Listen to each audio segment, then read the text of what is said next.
The alien girl's name was Naya, and she came from a species known as the Elvath, renowned for their delicate features and almost ethereal presence. Naya had been left behind on an unfamiliar planet after her people had fled an impending catastrophe, fearing for their own safety. She was weak, her energy reserves nearly depleted, her body adapted to a world far from Earth's harsh conditions.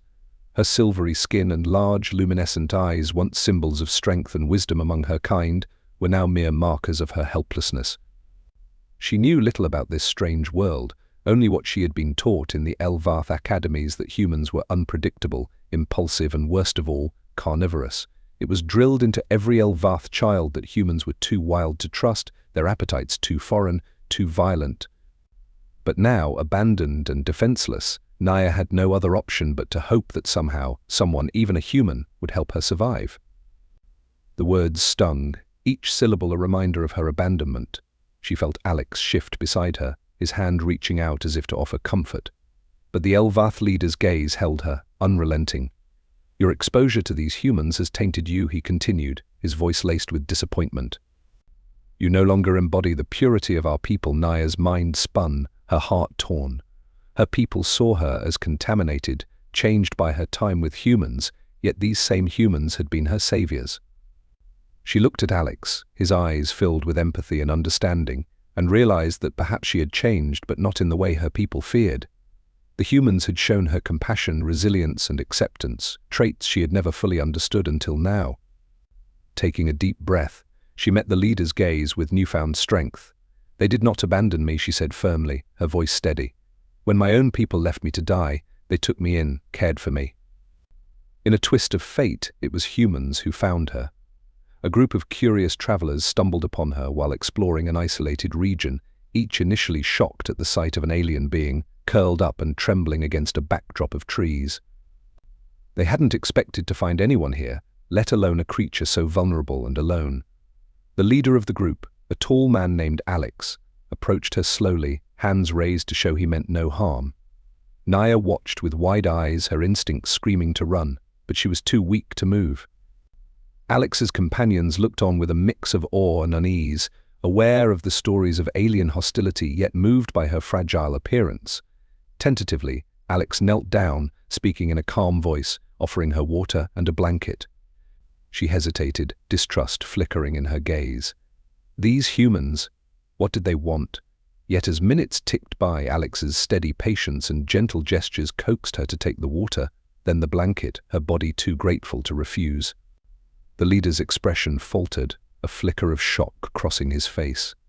The other Elvath murmured among themselves, their voices tinged with unease. They hadn't expected her to defend the humans, to challenge the values they held so dear. For a moment, silence hung heavy in the air, the weight of Naya's words settling over them all. Then, Alex stepped forward, his voice gentle yet resolute. "We didn't mean to take her from you," he said, addressing the leader directly. "We only did what anyone would do for someone in need." His words were simple, almost humble, yet they carried a power that resonated with Naya. He wasn't asking for forgiveness or approval, he was simply stating the truth. The Elvath leader's face softened, his icy demeanor cracking ever so slightly. Naya saw a flicker of understanding in his gaze, a glimpse of the compassion she had found in her human companions. After a long pause, he nodded, as if acknowledging something he had not wanted to see. As they sat with her, a realization settled among the humans. This creature was not a threat, not some monstrous being they had feared in stories. She was frightened and alone, perhaps as much a stranger to their world as they would be to hers. As dusk approached, they debated what to do. Some argued they should leave her after all. Helping an alien might attract unwanted attention, maybe even suspicion. But Alex, seeing the tremor in her fingers and the exhausted slump in her posture, refused to abandon her. "We can't just leave her here," he insisted, his voice a blend of compassion and resolve. "Imagine if it was one of us on her planet, scared, starving. Would we want to be left behind?" Slowly, reluctantly, the others agreed, and together they set up a small campsite, deciding to stay for the night and assess in the morning. Naya observed them cautiously, the kindness of their actions so contradictory to everything she'd ever learned about humans.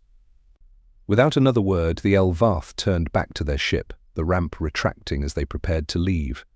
Naya felt a strange mix of relief and sorrow watching them go. She was no longer bound to their rigid ideals, no longer defined by their expectations.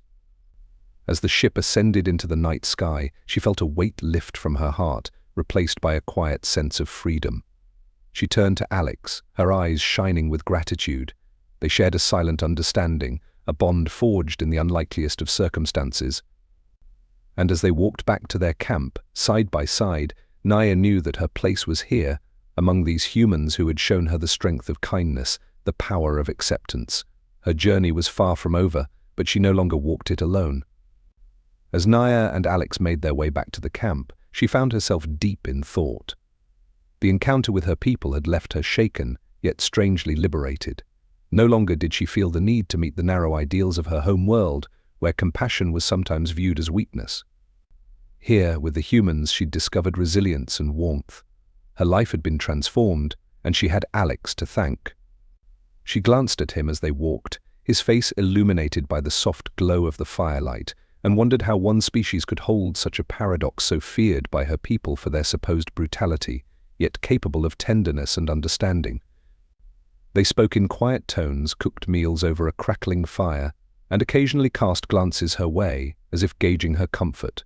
The smell of their food reached her, rich and warm, and though her body craved sustenance, she recoiled inwardly, reminded of their carnivorous nature. Over the next few weeks, Naya threw herself into life with the humans, eager to learn every detail of their strange world. She picked up more of their language, finding humor in its quirks and inconsistencies. She helped with daily tasks, growing bolder in her cooking experiments, and even trying some of their strange foods. Alex and his friends taught her survival skills, showing her how to start fires, fish, and navigate by the stars. It was challenging and sometimes frustrating, but Naya found joy in the process, laughing with her new friends over small mistakes and unexpected successes. The humans noticed her reluctance and, after some awkward attempts, offered her fruits and grains they had carried as provisions. She accepted cautiously, unsure of whether she could truly trust them. But as she tasted the unfamiliar flavors, she realized how much she'd needed this, and a strange sense of gratitude stirred within her.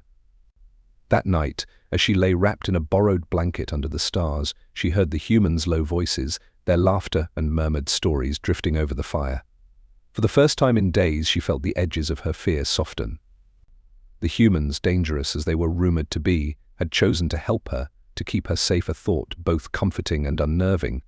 She lay awake, studying them from a distance, their faces illuminated by the flickering firelight.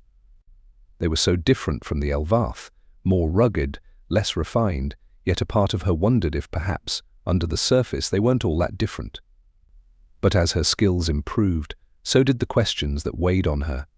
She began to wonder if her own people might ever change, if they could learn to see humans not as a threat but as potential allies.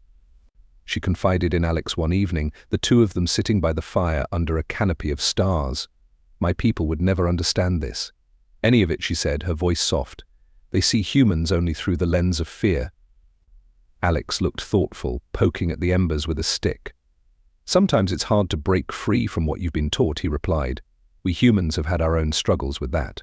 It takes time and a willingness to see beyond fear."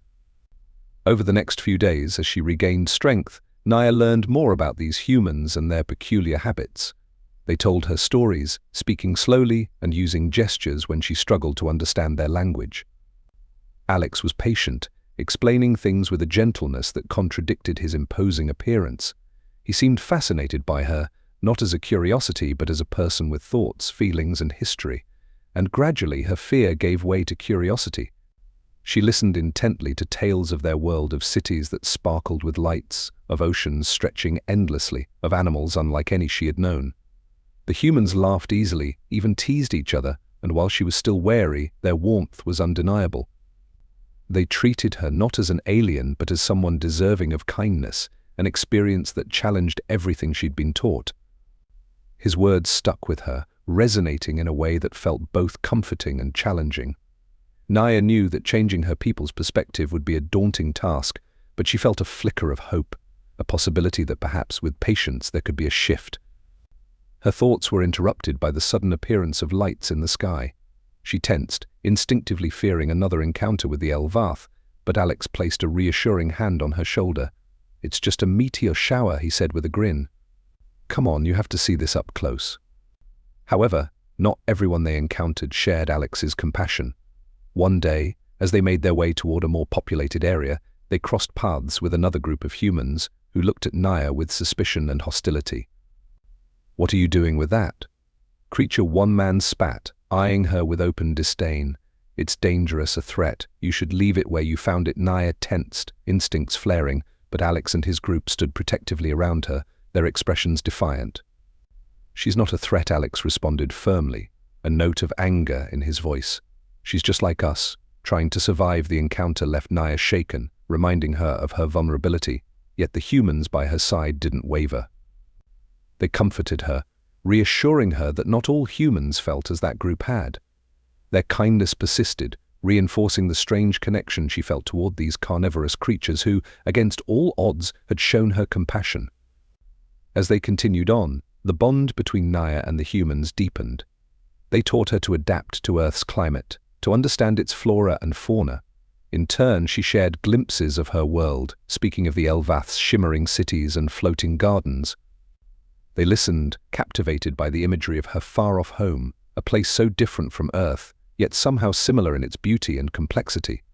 Each day brought new challenges, new barriers to overcome, yet with every step, her trust in them grew, their differences fading into the background.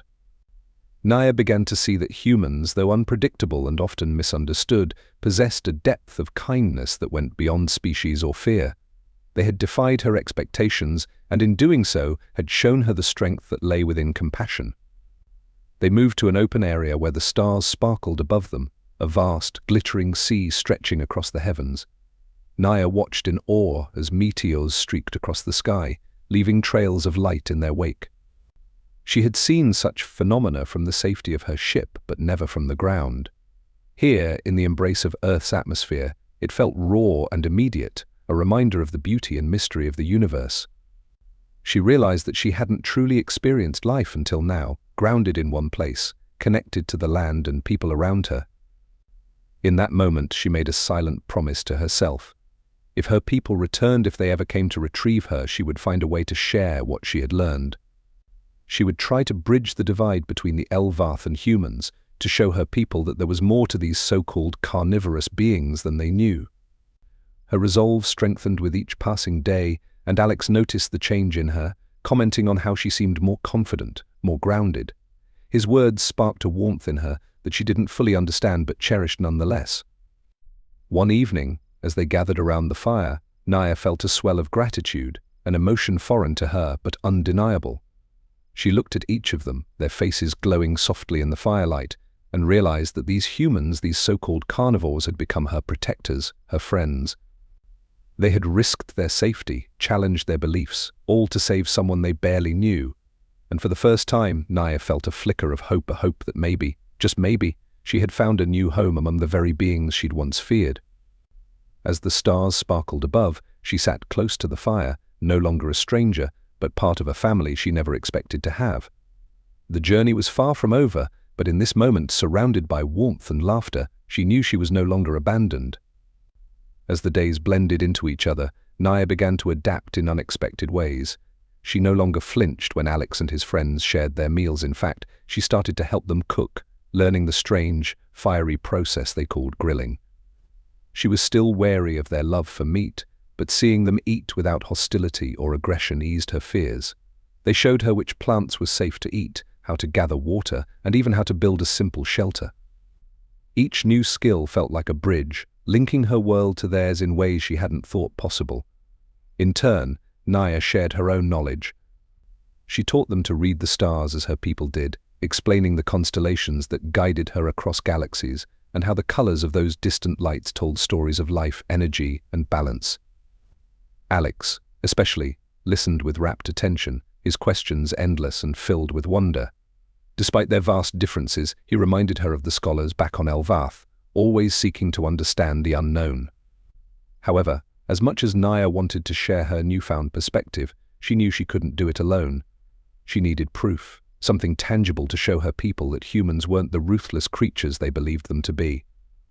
She began to document her experiences, jotting down notes and drawing sketches of life with the humans, Alex, noticing her efforts, offered to help.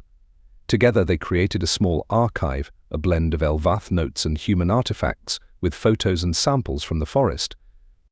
It became their joint project, a testament to the strange and beautiful alliance that had blossomed between them. But there was a mystery that continued to gnaw at Naya's mind. Why had her people left her behind? She remembered the chaos, the hurried messages and panicked voices as they abandoned their base on Earth. She remembered watching the shuttles ascend into the sky, leaving her stranded without explanation. Did they think she was lost? Had she been left behind intentionally? Naya tried not to dwell on these thoughts, focusing instead on her new companions and the growing connection she felt with them. But late at night, as she lay under the stars, those questions lingered, haunting her like shadows. Alex noticed her restlessness and, one evening, asked her about her family, about what she missed most from her home. His question touched a wound she had been trying to ignore. She explained that the Elvath were a close-knit people, bound by trust and loyalty, or so she had believed. Yet here she was, alone, abandoned without a word.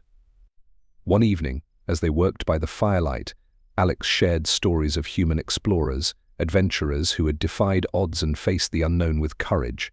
Naya listened with rapt attention, inspired by the tales of resilience and sacrifice.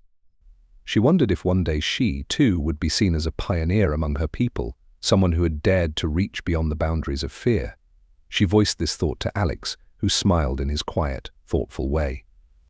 "Maybe you already are," he said simply, his words carrying a weight that both humbled and emboldened her. Alex listened with a solemn expression, his hand resting gently on her shoulder. He didn't have answers, but his presence was a balm, a reminder that she wasn't truly alone. Maybe they were scared, too, he suggested softly. Sometimes fear makes people do things they'd never do otherwise. His words resonated, easing the sting of betrayal just a bit.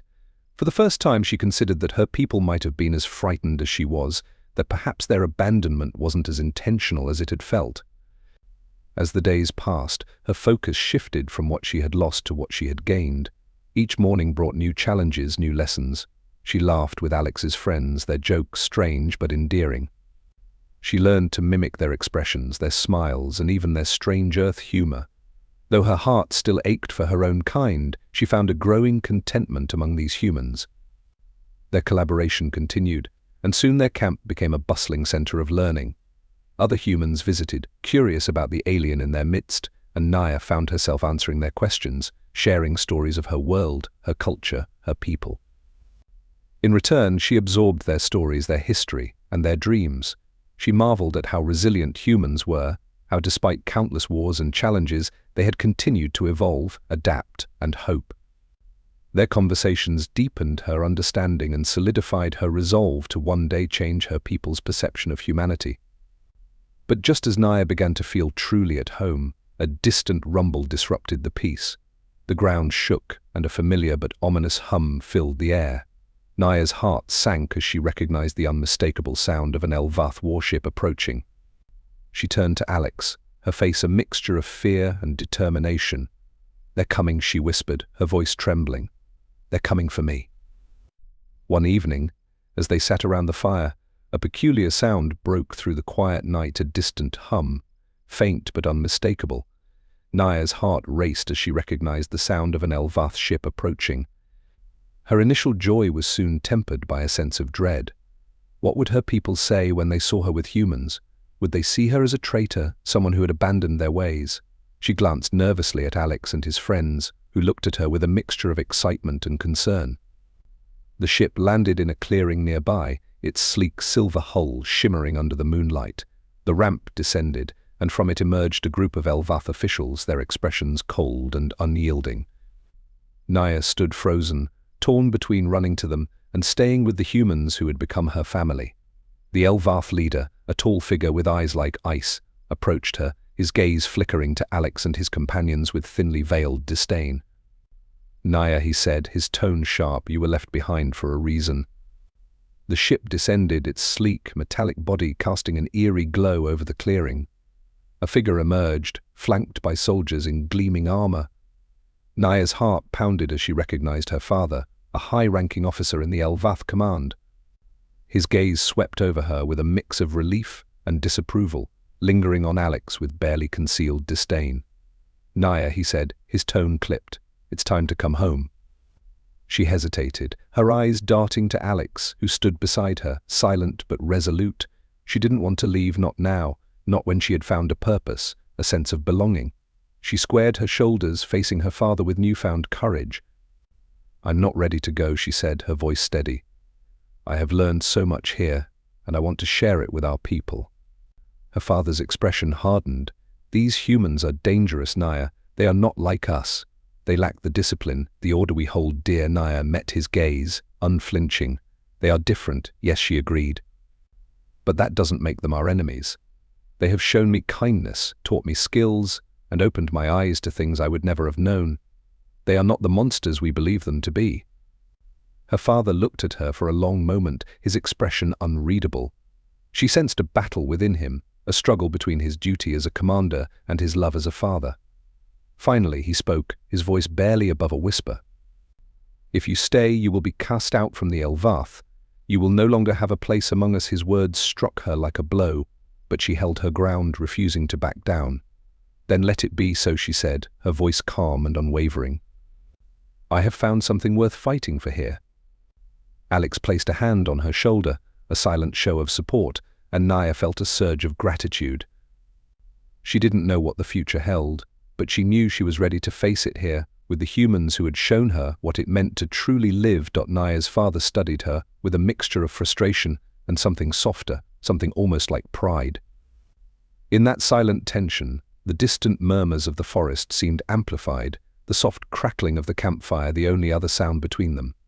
At last he nodded, a reluctant acceptance in his gaze. "Then this is where we part. Naya," he said, his voice heavy. "May you find what you seek here, and may you remember us even if we cannot remember you." The Elvath soldiers turned, making their way back to the ship. Her father lingered, casting one last look over his shoulder. For a brief moment their eyes met, and in that unspoken exchange Naya felt the strength of his love, even in his disapproval. She watched him disappear into the shadows of the ship, and as it lifted off, her heart both ached and felt liberated. Alex's hand found hers, grounding her. She looked at him, a smile forming despite the ache in her chest. "I guess this is home now," she whispered. And in the glow of the firelight, with the vast untamed earth before her, Naya knew she had found her place, her future, and her family among the so-called carnivorous humans.